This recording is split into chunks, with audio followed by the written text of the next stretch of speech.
Fala pessoal, meu nome é Felipe Franco.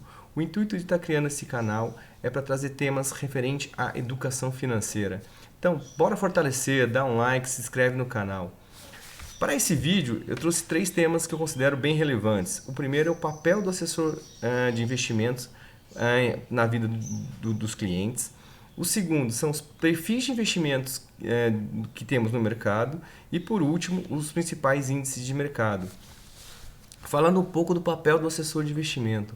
O assessor de investimento tem como principal responsabilidade o relacionamento com o cliente, tá? Tá próximo do cliente, conhecer o seu cliente, saber os objetivos do cliente e também o perfil deste cliente. Falando um pouco dos perfis, tá? Os perfis geralmente que o assessor trabalha no mercado são 3 principais, que é o conservador, que é aquele cliente que ele não quer ver o patrimônio dele cair de maneira nenhuma, ele quer sempre ver o patrimônio crescer, mesmo que não seja muito, mesmo que não tenha a melhor rentabilidade do mercado. Já o moderado é aquele perfil que vai olhar bastante a questão do risco-retorno. Ele vai aceitar ter algumas oscilações negativas ao longo do tempo, porque ele sempre vai estar visando o médio e longo prazo. E o agressivo é aquele cara que vai olhar para rentabilidade, ele quer a maior rentabilidade independente do risco que ele vai correr. Lógico que ele vai fazer a análise, mas é um cara que sempre vai estar olhando a rentabilidade. E esse cara tem que ter uma visão de longo prazo, de 5 a 10 anos no mínimo. Por quê? Porque ele vai investir em ativos de renda variável. E esses ativos, ao longo do tempo, eles podem ter oscilações negativas sim. Então é um cara que realmente tem que ter uma visão de longo prazo. Pessoal, vou dividir minha tela aqui com vocês, vou trazer algumas simulações. Então, estou trazendo aqui um Excelzinho, tá? Onde eu estou fazendo um comparativo inicial de 2 índices de mercado de renda fixa, que são basicamente mais atrelados ao conservador, mas embora esteja também na carteira do moderado e também do agressivo. Então eu trouxe a poupança, sim, a velha poupança, onde ainda temos investidos mais de R$ 1 trilhão no Brasil versus o CDI. O CDI que são títulos pós-fixados, aqui podemos colocar tanto o Tesouro Direto quanto os CDBs bancários. Então vamos lá, poupança primeiro. A poupança ela teve uma rentabilidade nos últimos 12 meses de 6,48 e a poupança ela é isenta de imposto de renda, então eu trouxe a rentabilidade total dela.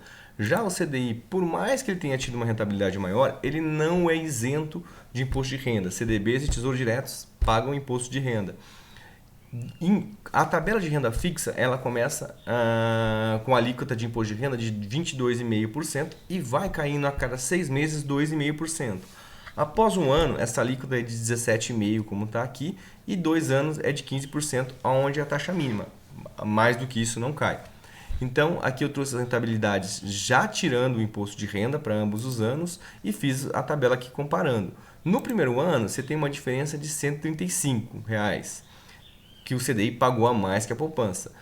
Posterior, nos outros anos, ela vai aumentando até chegar a 10 anos, onde vai ter uma diferença de rentabilidade em ambos os ativos de R$ 2.955. Em números absolutos, não é uma grande diferença, mas quando a gente compara com o investimento inicial de 10%, a gente está falando aí de 29%, quase 30% em relação ao investimento inicial. Aumentando aqui, vamos colocar o valor de 500 mil, tá, gente? Então, 500 mil investido na poupança versus CDI dá uma diferença de R$ 6.737 em um ano. Quando a gente joga para 10 anos, aí vai aumentando, o tempo chegando a 10 anos, com a relação de juros compostos, isso chega a R$ 147 mil. É uma diferença já bem considerável. Vamos embora, pessoal, para a tabela de baixo. Vou falar um pouco dos principais índices de mercado. Então, vamos lá. Iniciar um pouco com os índices de renda fixa, aonde basicamente na carteira do conservador vai estar quase 100% nesses 2 índices aqui, que são inflação, CDI. Tem mais os pré-fixados, mas tá tudo meio atrelado ao CDI aqui. Então vamos lá, a inflação é o único índice que eu vou ter somente até junho, porque a inflação de julho ainda não saiu, deve sair na próxima semana. A inflação de junho foi 0,67 E em 12 meses ela está 11,89. O que deve ocorrer em julho? Tá? Com todas as medidas que o governo está tomando de desonerar impostos de gasolina, energia elétrica, a tendência é a gente ter uma inflação abaixo de zero, ou seja, deflação. Até porque no IPCA 15, que já é uma prévia da inflação, ela foi de 0,13, bem abaixo do que a gente está acostumado nos últimos meses. E aí vamos ver o que deve ocorrer para o ano que vem, porque a gente deve ter em julho e em agosto uma inflação bem baixa, mas para o ano que vem ele já projeta uma inflação acima da meta, e aí isso vai muito em relação ao segundo índice, que é o CDI, que está atrelado à taxa Selic. O CDI ele é 0,10 abaixo da Selic. Hoje nós temos uma Selic no Brasil de 13,25. No momento que eu estou gravando esse vídeo aqui, a gente está tendo a reunião do Copom, deve aumentar mais em 0,50 e ir para 13,75. É o que o mercado está dizendo, mas vamos focar aqui. Então a gente está tendo um juros bem alto aqui no Brasil, no ano 6,51, em 12 meses 9,44. Bem acima da poupança, como a gente pode estar vendo. Aqui são os índices de renda fixa. Daqui para baixo são todos índices de renda variável. E aqui, como a gente pegou um curto espaço de tempo, pode ver que boa parte dos índices em 12 meses está negativo. Mas nem sempre isso ocorre, tá, gente? Então, para quem investe em renda variável, sem previsão de longo prazo. Falando aqui do primeiro índice, o IHFA, ele é um índice que mede os fundos multimercados. Como o próprio nome diz, são fundos que investem em diversos mercados. Pode investir em ouro, dólar, commodities, juros, moedas, renda fixa, renda variável, etc. Então, por mais que julho não tenha sido um bom mês, no ano está indo muito bem, com 8,71. Em 12 meses, basicamente, a mesma rentabilidade. Então, para você ver uma carteira aqui que tenha os índices de renda fixa e os multimercados, está indo muito bem em 2022. E uma coisa boa do multimercado é que os gestores eles são mais ativos, eles mexem mais na carteira, vão de acordo com como a economia está indo e não tem uma volatilidade tão alta quanto as bolsas. E a gente vai chegar lá.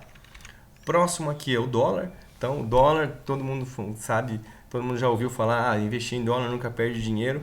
Quando a gente está olhando aqui em 2022, em 12 meses, ele está negativo. Em julho, ele caiu 1,58, no ano está 7,13 e em 12 meses, basicamente no 0 a 0. Mas o dólar, ter uma parte da carteira em dólar ou em alguma moeda forte como euro ou libra, sempre é importante para a carteira. No longo prazo, desde o início do plano real, a gente só está vendo valorização do dólar. IFIX. O IFIX ele é um índice muito importante porque ele mede o que? Ele é um índice que mede os principais fundos imobiliários. E o fundo imobiliário está ficando bem famoso agora no Brasil.